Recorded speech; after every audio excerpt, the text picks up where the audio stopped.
So here's my coloring page. I've colored in the design that I wanted, nice blue and white one. And I have the wedge that I'm going to be sewing, and then an extra wedge where I've colored in, sort of, the pieces. Here's my fabrics, the white and the blue, very simple design. And the first step is going to be that I'm going to cut up this one wedge. This is going to be the pattern that I use to cut my pieces out of fabric.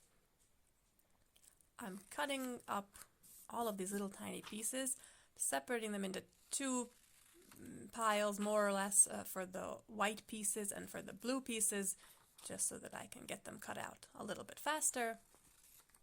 Oh, let's turn this around. And I'm going to cut up this whole wedge into my white and blue piles and then start cutting it out of the fabric.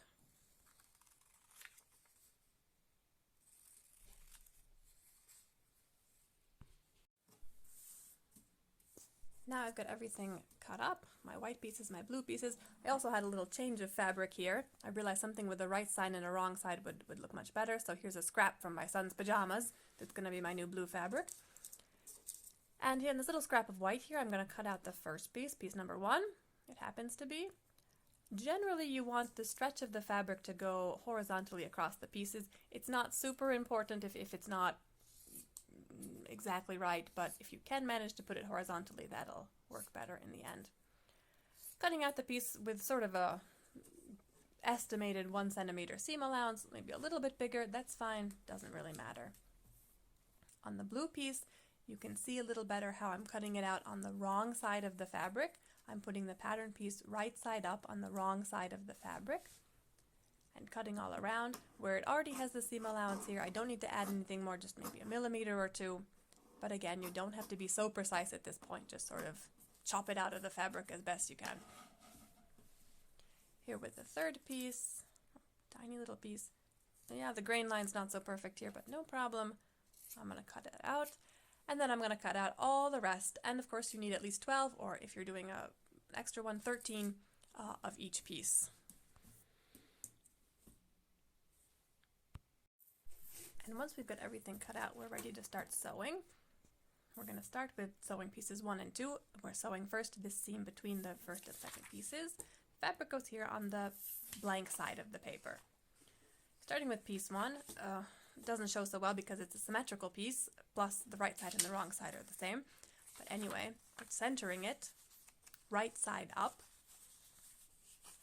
over the diamond. The easiest way is to hold it up to a source of light so that you can see exactly where it is, but if you can't do that, for example if you're making a video, then you can crease the pattern, the paper pattern, and then you can see where the diamond is, and you can center it. At this point it's right side up, so the right side is what we're looking at now. Stick a pin there to hold it in place. You can also use a teeny tiny little piece of glue, teeny tiny, probably the pin is better. And then we're going to add the second piece here, piece number 2. We can see that it looks like this. And when we flip the whole thing over, just a second, get rid of the paper and we'll flip the whole thing over and it'll be in the right spot there. That's where piece 2 is going to go. And we're going to be sewing the seam right here and then flipping it down again.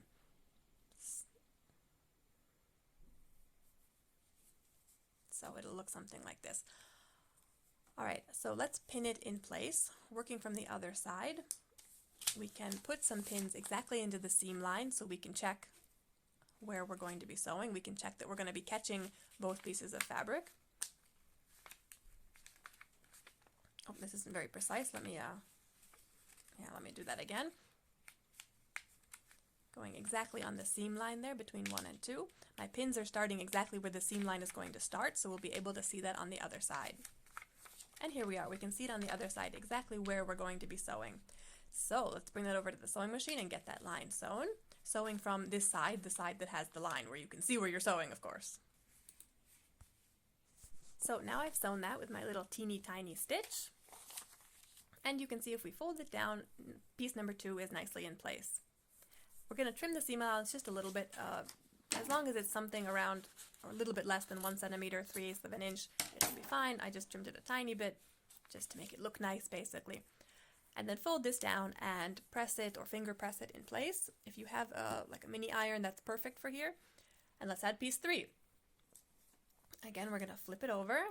Yeah, it's going to look just like this. No, piece 2 is in the way there. And again, we're going to be sewing from the other side, but we can pin it to be sure that we're going to be sewing in the right place. Sticking the pins right into the seam line, starting at the ends of the seam so that we can see where we're going to be starting and finishing, sorry. Just so that we can check it on this side. Looks good. But we're going to be sewing from the other side with the lines facing up.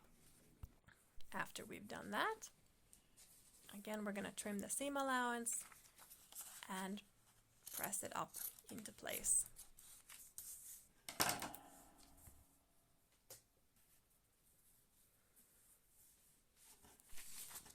And then after that, next, we're going to be joining piece 4. The same way that we joined the other ones, it's going to go here. Here's my piece 4 cut out. Again, we're going to flip it over. That's the hardest part about paper piecing, is that everything is mirrored. But once you get used to that, it doesn't go too badly, usually.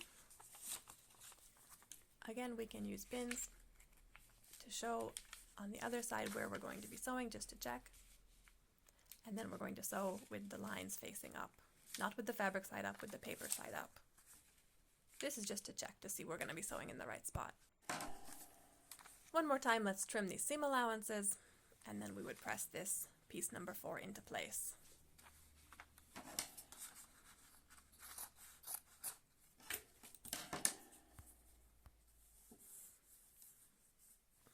After this, we're going to continue adding pieces until we're all the way finished, all the pieces that we need to add. And when we've added all of the pieces, it looks something like this. At the top here, on my final piece, let me just trim these seam allowances first. These pieces were cut a little bit bigger than they should have been, so I have to trim a little more off. And what you can see here is that on this very last piece, I had a little bit of a mistake. I'm not sure what happened, but the piece ended up a little tiny bit too short up at the corner there. It hasn't covered as much as I wanted to cover. There's a couple different things I could do to fix this. One would be that I could, of course, take the seam out with my seam picker and redo it. That's not going to happen because it's a teeny tiny little stitch. I don't want to do that. So the easiest thing, another way to do it, would be to just sew an extra piece here. Just sort of sew it, flip it up, and then trim it to fit. That's what I would normally do if it wasn't at the edge. Here at the edge, it doesn't really matter because I still have enough in the seam allowance there, so I'm just going to leave it and remember to pay attention to that when I'm sewing the pieces together. Maybe I can just mark it later. Alright, let me cut the seam allowances. We're trimming down the piece here. We can cut everything off which is extra so that we're getting ready to sew our blocks together. Okay, yeah, really stunning camera work here. Halfway off the screen, you can't even see what I'm doing. But anyway, I'm just trimming the edges off here. I'm sure you can imagine it also. And when I'm finished with this, the block is finished. Now all I have to do is to make all the rest of them. It does take a little bit of time, but the result is so nice that I think it's worth the time. So, here we go. I'm just going to mark this corner here so that I remember to pay attention to that seam allowance when I'm sewing the wedges together. And yes, when all of my wedges are finished, I'm going to be sewing them together. This is maybe even harder than the actual paper piecing because you need to do it very precisely. You can see the seam allowance is marked. Of course, it'll be marked on the other piece as well. If you sew sometimes a little bit less than the seam allowance, that can help them line up better. Always sew with a basting stitch first, a big wide stitch, and then go back with your teeny tiny stitch. Use as many pins as you need to match up the pieces that need to be matched up. And hopefully that goes as well.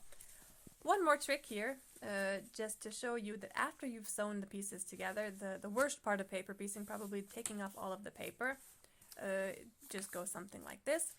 Of course you can sort of tediously rip each little piece off, but it's much more fun to scrunch it. Just scrunch it all up. Don't worry, you're not going to destroy your work, although it did feel like that the first couple times I did this. And look at that, the paper's already starting to fall off. Now it makes it much, much easier to take off. This also depends a lot on how big your stitch is. That's one of the tricks of paper piecing. You need to find a stitch which is small enough to perforate the paper so that it's easy to pull off later, but you want it to be not so short that it like makes the paper fall off while you're still trying to work on it. If that happens, just sort of add a little tape it back together and keep going, maybe with a slightly bigger stitch, but there's nothing really that you can do about it. So after picking off all the paper, then your collar is more or less finished.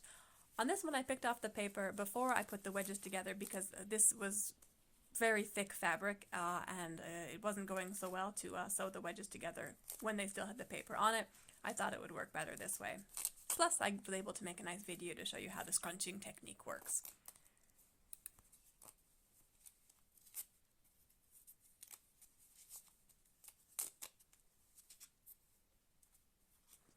What an exciting video this is, watching me pick all of the little pieces of paper off. No. Anyway, we're almost finished here. And once you've got all of the little pieces of paper off, you can also dunk it in a, in a glass of water or in a bowl of water if you want to get rid of any extra leftover pieces. Obviously, you should do this before you sew the lining together, because once the lining is there, the back will be covered. So, there we go, looks nice. All that scrunching didn't damage it at all. You can see I do have these little teeny tiny bits of paper left, sort of caught in the seam there. I decided to just leave them because I think they're really tiny, they're not going to affect anything, but dunking it in some water would have helped get rid of those. So, that's it. That was a little video about paper piecing. Hopefully you found it useful.